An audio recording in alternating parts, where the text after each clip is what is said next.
जब भी martial arts की बात होती है, सबसे पहले ब्रूस ली का नाम लिया जाता है। यूएस में जन्मे ब्रूस ली विश्व के सबसे बेहतरीन मार्शल आर्टिस्ट में से एक थे। इसके साथ ही वे एक producer, actor, director, script writer और फिलोसोफर भी थे। ब्रूस ली ने बेहद कम उम्र में ही चाइल्ड आर्टिस्ट के रूप में फिल्मों में अपनी जगह बना ली थी। कई लोग उन्हें 20वीं सदी के सबसे प्रभावशाली मार्शल कलाकार और एक सांस्कृतिक प्रतीक के रूप में मानते हैं। ब्रूस ली का शुरुआती जीवन। ब्रूस ली 27 नवंबर साल 1940 में यूएस के सैन फ्रांसिस्को के चाइनाटाउन में ली जुन फेन के रूप में एक संपन्न और आर्थिक रूप से मजबूत परिवार में जन्मे थे। उनके पिता का नाम ली हुई छोए था। वो हांगकांग में ओपेरा सिंगर के तौर पर काम करते थे और फिल्म बैकग्राउंड से जुड़े हुए थे, जबकि उनकी माता का नाम ग्रेस था। जब वे बेहद छोटे थे तभी उनका परिवार हांगकांग में शिफ्ट हो गया था। ब्रूस ली के अलावा उनके 4 भाई और बहन भी थे। ब्रूस ली की शुरू से ही दिलचस्पी मार्शल आर्ट्स को सीखने में थी। वहीं इसके लिए उनके पिता ने भी उन्हें काफी प्रोत्साहित किया था। महज 13 साल की उम्र में ही ब्रूस ली ने मास्टर यिप मैन से कुंग-फू की ट्रेनिंग लेना शुरू कर दिया था। पढ़ाई लिखाई ब्रूस ली ने अपनी शुरुआती पढ़ाई ला सले कॉलेज से की थी। इस स्कूल में उनका खराब प्रदर्शन के चलते उन्हें वहां से निकालकर सेंट फ्रांसिस जेवियर्स कॉलेज में डाल दिया गया था। पढ़ाई के दौरान भी मार्शल आर्ट्स में रुझान होने की वजह से वे स्ट्रीट फाइट्स और गैंग रिवलरीज में शामिल होते रहते थे। हालांकि इसकी वजह से उनके माता पिता को उनकी काफी टेंशन रहती थी, क्योंकि वे ली को एक हेल्थी और अच्छा माहौल देना चाहते थे। इसके लिए वे हांगकांग छोड़कर सिएटल चले गए और जहां ब्रूस ली ने एडिसन टेक्निक स्कूल में अपनी आगे की पढ़ाई की। इस दौरान उन्होंने एक रेस्टोरेंट में लिव इन वेटर के रूप में भी काम किया और फिर 1961 में उन्होंने वाशिंगटन यूनिवर्सिटी में एडमिशन लिया। हालांकि बाद में मार्शल आर्ट्स में करियर बनाने के लिए उन्होंने कॉलेज छोड़ दिया था। फिल्मों में ब्रूस ली जब एक बच्चा सही से न तो बोल पाता है और न ही चल पाता है, उस समय से ब्रूस ली फिल्मों में अपना करियर बनाने की शुरुआत कर दी थी। जी हाँ, जब ब्रूस ली महज 3 महीने के थे तब उन्होंने गोल्डन गेट गर्ल की फिल्म में काम किया। इसके बाद वे चाइल्ड आर्टिस्ट के रूप में कई फिल्मों में काम करते रहे और अपनी क्यूट अदाओं से दर्शकों के दिल में उन्होंने अपने लिए एक अलग जगह बना ली। इस तरह वे अपने एक्टिंग प्रतिभा को और अधिक निखारते चले गए। उन्होंने 6 साल की उम्र तक करीब 20 फिल्मों में चाइल्ड आर्टिस्ट के तौर पर काम कर लिया था, जो कि अपने आप में बड़ी उपलब्धि थी। इसके अलावा उन्होंने खुद को एक बेहतर डांसर के रूप में भी पेश दिया। मार्शल आर्टिस्ट कुछ सालों तक फिल्मों में एक्टिंग करने के बाद उन्होंने एक्टिंग को छोड़ दिया और मार्शल आर्ट्स में अपना करियर बनाने का फैसला लिया।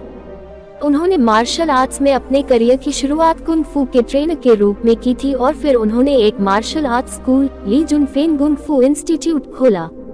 इसके बाद उन्होंने मशहूर मार्शल आर्टिस्ट ट्रेनर जेम्स ली के साथ मिलकर मार्शल आर्टिस्ट स्टूडियो भी खोला था। साल 1964 में जब वे महज 24 साल के थे, उस दौरान उन्होंने लॉन्ग बीच अंतर्राष्ट्रीय कराटे चैंपियनशिप में भागीदारी निभाई और अपने अद्भुत प्रदर्शन से खूब तारीफें बटोरी। इसके बाद वे एक अच्छे मार्शल आर्टिस्ट के रूप में पॉपुलर हो गए थे। साल 1967 में ब्रूस ली ने अपनी मार्शल आर्ट्स की अद्भुत प्रतिभा से एक बार फिर से सुर्खियां बटोरी और इससे बाद उन्होंने कई मैच जीते। उनके अद्भुत और असाधारण प्रदर्शन के चलते वे हॉलीवुड फिल्म डायरेक्टर्स की नजरों में चढ़ गए और फिर उन्हें कई टीवी सीरीज और फिल्मों में काम करने का ऑफर मिलने लगे। ब्रूस ली ने अपनी पहली TV series the green hornet में अहम किरदार निभाया था। इस टीवी शो का पहला सीजन 1967 से 1967 तक चला था। इसके बाद ब्रूस ली ने Ironside, blonde I, here comes the brides में बतौर गेस्ट अपीयरेंस के तौर पर अभिनय किया था। हालांकि एक्टिंग के दौरान वे मार्शल आर्ट्स में भी ध्यान देते थे और कई नई तकनीक खोजते रहते थे। इसके बाद ब्रूस ली ने साल 1972 में फिल्म वे ऑफ ड्रैगन में एक एक्टर, डायरेक्टर, राइटर और कोरियोग्राफर के रूप में काम किया। साल 1973 में ब्रूस ली ने इनटू द ड्रैगन फिल्म में शानदार अभिनय किया। यह फिल्म बॉक्स ऑफिस पर जबरदस्त हिट हुई और दुनिया की सबसे ज्यादा कमाई करने वाली फिल्म बनी। इस तरह उन्होंने अपने अल्प जीवन काल में कई फिल्में और टीवी शो किए एवं एक बेहतरीन मार्शल आर्टिस्ट के रूप में खुद की पहचान पूरे विश्व भर में बनाई। आज भी लोग उनके ताइक्वांडो स्टाइल का लोहा मानते हैं और उन्हें आदर्श मानकर मार्शल आर्ट्स की कला सीखते हैं। छोटी सी उम्र में ब्रूस ली दुनिया को कह गए अलविदा। महान मार्शल आर्टिस्ट और सुपरस्टार ब्रूस ली की अचानक मौत ने कई लोगों को आश्चर्य में डाल दिया। दरअसल 20 जुलाई 1973 को ब्रूस ली की अचानक मौत हो गई। ब्रूस ली की मौत की वजह से उनके दिमाग में सूजन आने के कारण बताई जाती है। ऐसा कहा जाता है कि सिर दर्द होने पर ब्रूस ली ने पेनकिलर खा ली थी, जिसके रिएक्शन की वजह से उनके दिमाग में सूजन आ गई और 32 साल की छोटी सी उम्र में उनकी मौत हो गई। ब्रूस ली की मौत के बाद उनके शव को सिएटल के लेकव्यू कब्रिस्तान में दफना दिया गया था, जबकि उनकी मौत के बाद उनके घर को एक पर्यटक स्थल के रूप में तब्दील कर दिया गया। ब्रूस ली के जीवन से जुड़े आश्चर्यजनक तथ्य। ब्रूस ली होंग कोंग के सबसे प्रसिद्ध चाइल्ड आर्टिस्ट में से एक थे। वे 18 साल की उम्र तक वे 20 फिल्में कर चुके थे। ब्रूस ली ने बदमाशों से लड़ने के लिए मार्शल आर्ट्स की कला सीखना शुरू किया था। ब्रूस ली की जीवन की आखिरी फिल्म गेम्स ऑफ डेथ उनके मरणोपरांत रिलीज हुई थी। इस फिल्म में उनका वास्तविक अंतिम संस्कार का सीन फिल्माया गया था, जिसमें उन्हें ताबूत के अंदर दिखाया गया है। Bruce Lee martial artist, actor, director, writer होने के साथ साथ एक बेहद खतरनाक ड्राइवर भी थे। इसके साथ वे इतने तेज थे कि उनकी वीडियो को स्लो मोशन में देखनी पड़ती थी। ब्रूस ली अपनी उंगली की ताकत से टिन से बनी कैन में छेद कर देते थे। ब्रूस ली एक दिन में 5000 पंच मार कर प्रैक्टिस करते थे और उन्होंने अपने शरीर से पसीने निकालने वाली ग्रंथि को निकलवा दिया था। ब्रूस ली अपने पिता को अपना आइडियल मानते थे। उन्होंने कहा था कि उनके पिता उनके सबसे पहले मार्शल आर्ट्स के गुरु थे।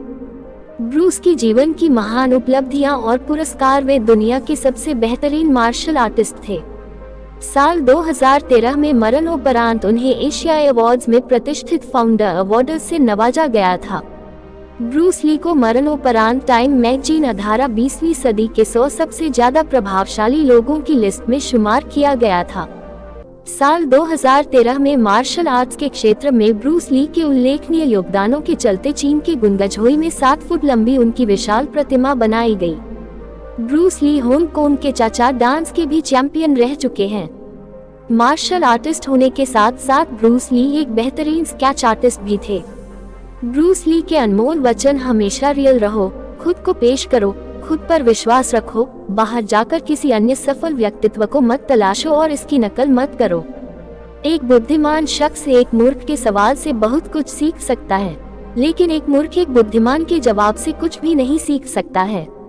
अगर आप वाकई में अपनी जिंदगी से प्यार करते हैं तो वक्त को बर्बाद न करें, क्योंकि वो वक्त ही है जिससे जिंदगी बन सकती है।